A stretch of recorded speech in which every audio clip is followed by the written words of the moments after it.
Welcome to our Cognition Matters webinar, where we are talking all things working memory. My name is Polly, and I'm an education advisor with Renaissance. I previously was a teacher in the primary sector, so I left the classroom about 3 years ago, and I was a Senko and inclusion lead in both the state and independent sectors. I'm joined by two very special guests today, so I will leave them to introduce themselves, and I will hand over to Dr. Tim to start us off. Hi everyone, I'm Dr. Tim Mills. I was up until the end of the last academic year, I was the Director of Education for Step Academy Trust, a large primary trust in London and the South East. I now work for the Department for Education as a RISE advisor, but also as a drafter for the new English National Curriculum. And I drafted the writing framework, which was published last year.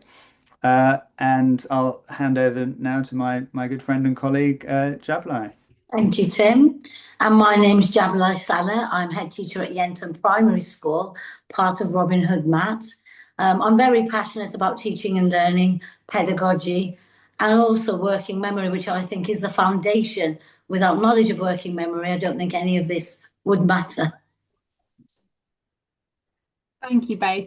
We've already had some really great conversations about what working memory is, why it's important, if you've got a restricted working memory, what that might look like in the classroom.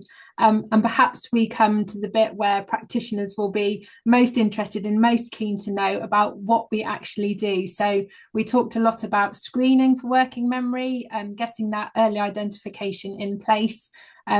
But then once you've identified that you've got students with that restricted working memory, what do we then do? So I don't know who wants to start us off today, but what adaptations and support can we put into place to support those students? So I begin just talking about practice in school.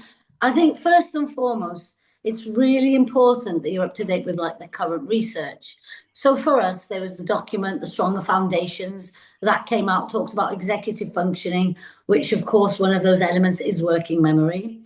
So that made us look at, say, for example, continuous provision and actually the impact of allowing children to learn by themselves rather than address working memory issues through explicit instruction, through repetition, so that was a starter. Then the writing framework came out, if you don't mind me saying, Tim, and simplistic view, that term that's been coined, it kind of drives everything we do, because we've talked about this, I think, in the previous webinars, but putting in too much, how do we make sure that working memory is not, thinking about the cognitive load theory? For me, it starts by particularly looking at English and writing, how much actually goes into a lesson and how, first and foremost, we can look at our planning, our sequencing, but sequencing the day, sequencing our timetable so that an English lesson is not spelling, handwriting, composition, grammar.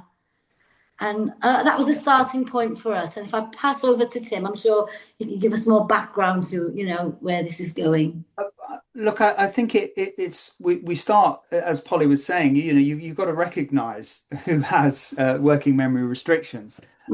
And those children need monitoring, and they need monitoring regularly within the classroom. And I think one of the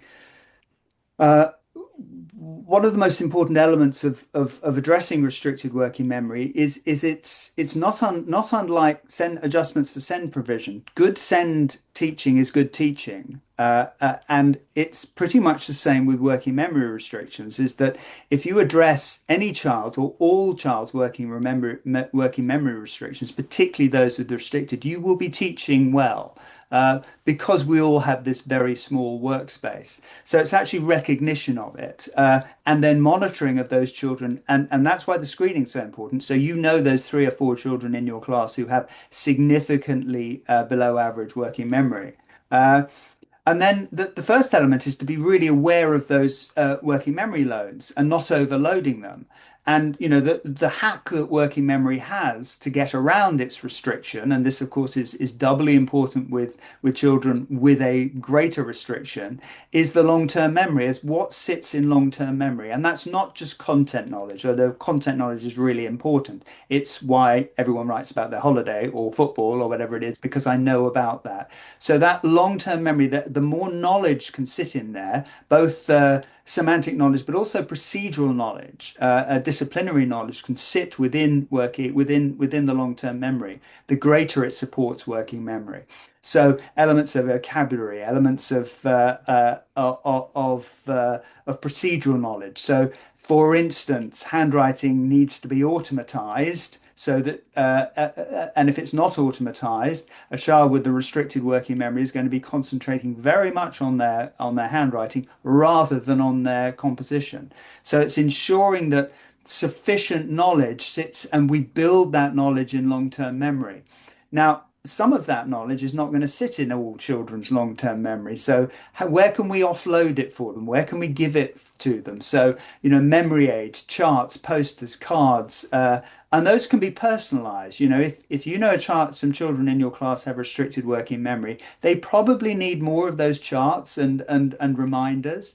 Those reminders are really important, not just once a day, but every lesson. Because if your lesson has maybe 4 or 5 different instructions, I mean, that's okay, but you're going to have to remind, I would argue you have to remind all children, but you're going to have to remind those children with restricted working memory after they've done 1 or maybe 2 of those elements, because they're the ones, if you don't have a working memory screening, one of the ways of identifying children with working memory restrictions is you'll see them talk to their partner a lot. They'll go, "What do I do next? What do I do next?" Or they'll put their hand up, "Miss, what do I do now?" I thought I told you. No, it's not that they're being difficult. They have literally, it's not they've forgotten, they didn't ever know it because they didn't have that within their working memory. So those memory aids, charts, which will help all children, these are heavy scaffolds. As well as developing, and this is really important for us in primary, because part of our job is to prepare children for secondary, is how do we help these children develop their own strategies, because they're going to go out into the world with a restricted working memory. There's not very much they can do about it, but what are they going to build into their personal strategy pack that is going to enable them? That's why people with restricted working memory take lots of notes. They take lots of notes because they need lots of reminders, because they're just not going to remember it because it didn't sit in there. So lots of support, lots of scaffolding. They have to build that knowledge, lots of reminders for themselves. That's why, they often write things on their hands and on their arms to remind themselves to do things. It's the old knot in the piece of string. And I think what's so reassuring for us as teachers and pedagogues is that the answer to working memory and restricted working memory sits with us. It sits in our pedagogy. And that pedagogy does not have to be different for children with restricted working memory. It just has to be more refined. The FAVEA has to be sharper, and we have to monitor it regularly. And does it matter that some children are getting a little bit more scaffold than they need? No, not in the long term. So I think it's reassuring, and I think it's reassuring for us as pedagogues that the answer to this is us and our teaching. I think, Tim, what you've said, I totally agree. But landing it, I think if everybody had Tim in a school, I'm pretty sure the results, because it's that dialogue. Just when I speak with Tim, I obviously leave there with a lot of food for thought and thinking about how I can improve things. But common misconceptions, and I would say like lethal mutations, fall under what is activating prior knowledge, what is retrieval, because they're 2 different things. Yeah. And activating prior knowledge is something that you use, say, at the start of a lesson to ground and to find out where to move next, which is really important. Whereas retrieval obviously has a different purpose and is, you mentioned it's been years since they first found out that people forget and the forgetting curve. But practitioners in school, depending on the CPD they receive, whether they're outward facing, how engaged they are with pedagogy that is actually accurate, because lethal mutations can happen all the time. And like one of the concerns I have is there are lots of AI programs, say, out there that are planning teaching and lesson plans for new teachers. And if you're like Tim and you've been doing it for years, you'd look at it and say, well, that's not going to help, or I'll take that bit. But what about people who are new? How can we ensure that they are, A, aware of the children with restrictive memory, that there's some form of screening, B, how they address it is going to be effective. Do they know what to use, when to use? And it's things like, if you do give them a scaffold, when do you take it away? And I think that's a really good point, Jablai, because ultimately, even if you have restricted working memory, we want you to be doing something independently. Now, it may be that actually that scaffold is never taken away in as much as that person will always need a note beside them to remind them of what it is they're going to be doing. They'll need that list. They'll need that success criteria. They're really important.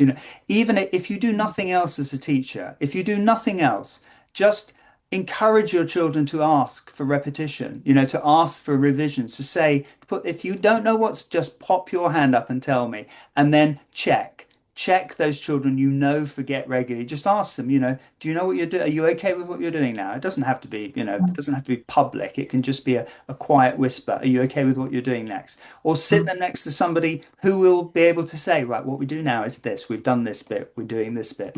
That, even starting with that is going to make a bigger difference than not doing any of it. And look, there will be lots of children that wished everyone had done another repetition of the I bit or the we bit. Could we not do? And that's why that bit in between our I, we, you, which is we do it together just once or twice, so I can learn from my peers, or I can just say, because sometimes it's easier to say to my friend, what do I do now? I can't remember what I meant to do now. Oh, that's right.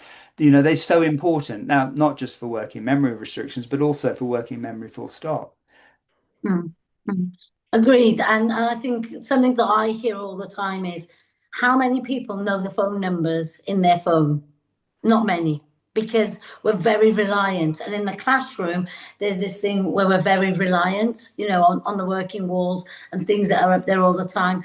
So yes, even if we're going to keep things with them, keeping one thing, not, we've had classrooms where you've got everything on the wall, perhaps the vocabulary you need for the whole year. And it's about understanding and getting that balance right. So it's a really important point, Jablai, that you make there. That don't cover your walls in everything they need to know for the whole year. It's like, because that is going to blow their mind anyway. It blows mine. Just the 4 or 5 things they need, the 3 bits of vocabulary they need for that, really, really important, and much more important than and that they know where to find it. And there's there's an element, and this doesn't really sit so much with working memory. I think working memory is absolutely vital for education, but what we're also trying to do is build these mental models of how we work. Mental models for writing, mental models for maths, mental models for sentences. Those mental representations, such that we can hold them in our minds. And part of that is about our independent work. We can only work independently if we have really secure mental models for these elements of application of an activity. There's one really interesting bit of research around working memory that I think perhaps hasn't come to the fore, and that's the idea of errorless learning, and that children with restricted working memory particularly really struggle with errors, because what the error does, according to the research, and that's Badley and Wilson, and we're back to the early 90s here, is that when they make a mistake, it doesn't make it better, it makes it worse. That strengthens that error. So when children have restricted working memory, it's really important that we don't send them down this. We always say, oh, it's great to make mistakes. Not if you've got restricted working memory. It's really, really not good for you. So it's about ensuring that they have lots and lots of success, because they can only hold certain amounts of information. And that's really important. I mean, the research suggests that actually that's pretty good for everybody, which is kind of counterintuitive when we say, no, it's all great to make mistakes.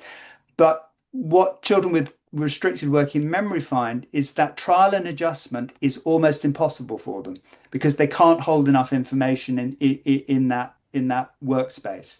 So they're not going to be able to adjust to that mistake. So they're much better off being successful and having what's called errorless learning, which feels, I think some quite uncomfortable for some of us within within the way we were taught.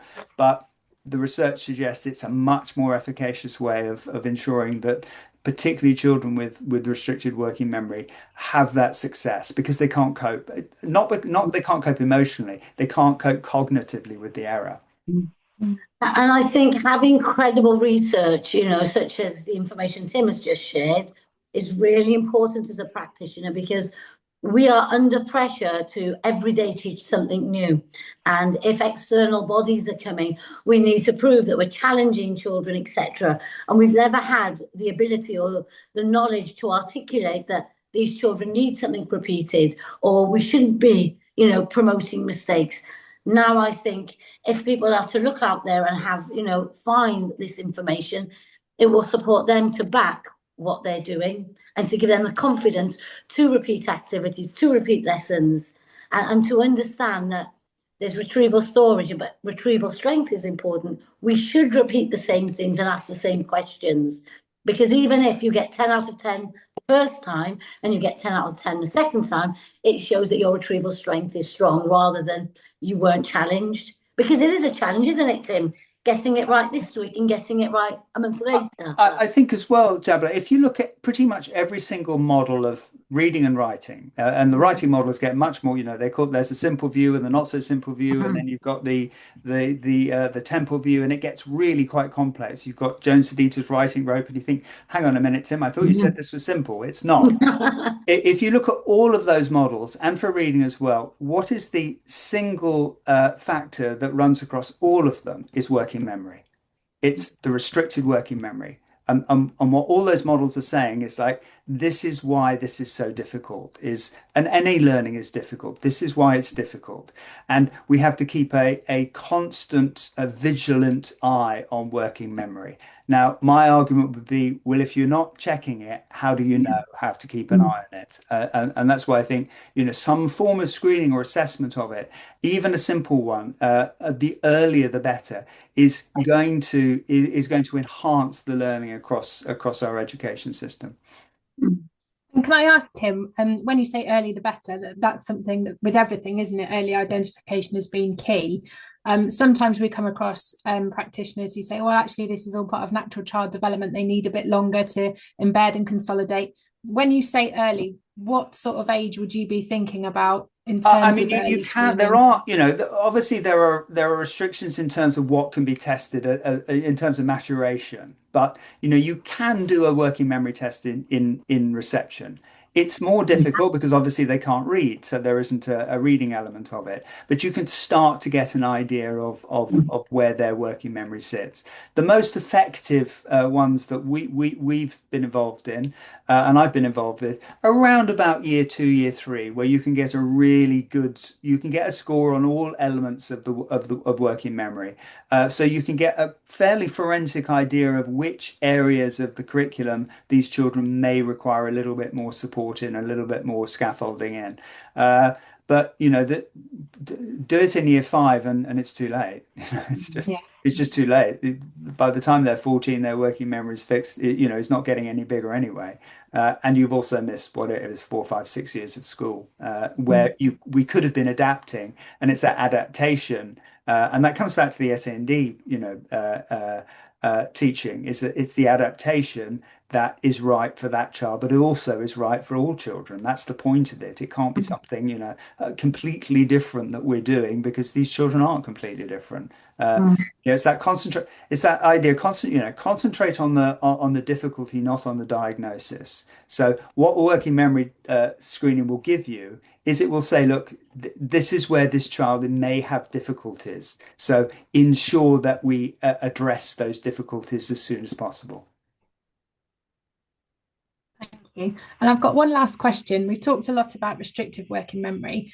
Is that something that can improve with practice? So we've talked a lot about adaptations and scaffolds, so we can put those things in place. But can you also, alongside that, can working memory be improved, or is it fixed that person will always have an issue? I mean, the research is pretty emphatic. It's not really much point. I mean, there are things you can do, but they really don't have a huge effect size attached to them. So you're much better off addressing the pedagogy than trying to, expand working Yeah. memory. It may expand slightly, but not such that it's going to make a huge difference. That's what the research suggests. I don't know what you found in your school, Jablai. Yeah, I was going to say there's the two elements of addressing it so that we're teaching so the children can process and it can transfer into long-term memory. But then, as I said earlier, it's retrieval and activating prior knowledge and recall to maintain that. Because if you don't, once you've got it, if you don't use it, you lose it.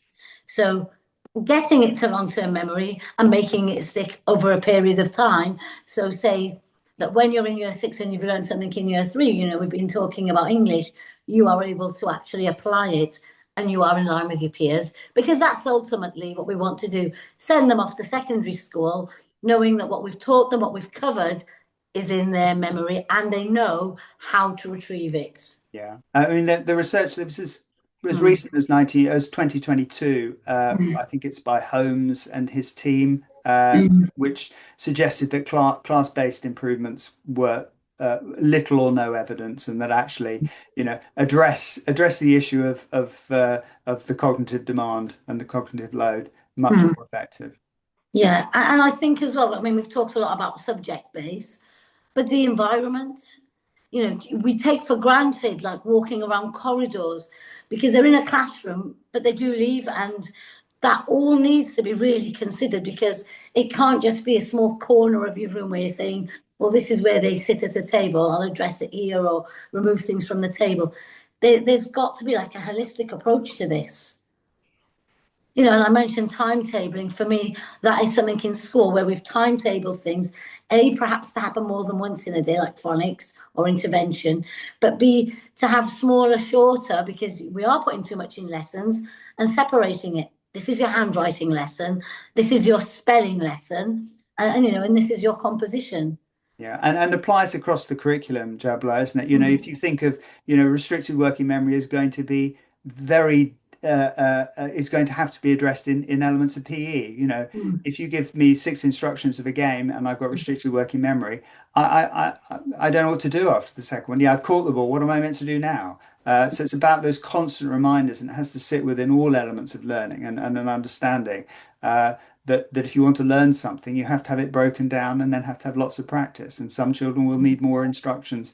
And a lot of children haven't got the confidence to say, I don't know what to do next. And that's part of the school culture, isn't it? Is that, and classroom culture is build that culture that children are not afraid to go, what am I meant? I've done this bit in this mess. What am I meant to do there? What am I meant to do next? And a lot of this stuff has been addressed, I think, in the writing framework. It's made us as practitioners think. But I think now for us, if that works in writing, which is the most complex thing, what if we took those ideas and applied them across our curriculum? For me, it's a starting point. It's more than just a framework for writing. It is a pedagogically sound approach to educating our children with all various type or various size memory. Yeah. So, yeah. And if if you want to address working memory in your school, you're going to have to screen it at some point. Which we are doing, and we're trying to find, solutions to this. But I just wish it was more like kind of like a national thing, Tim, where everybody thought that this is the way that we're going to be able to address this by screening, almost compulsory, perhaps. That would be, I don't think I have the influence to make that happen, Jablai. I apologize. If I did, we'd start it. Well, that'd be wonderful. Well, thank you so much, Jablai and Dr. Tim. It's been such a pleasure having you with us to talk about working memory. I think at the end of our last webinar, I said that we could talk about this for ages. But once again, we're running out of time. So a huge thank you to you both for joining us. And hopefully we can catch up on another conversation again in the near future. But thank you. Thank you very much. It's been fun. Yes, absolutely.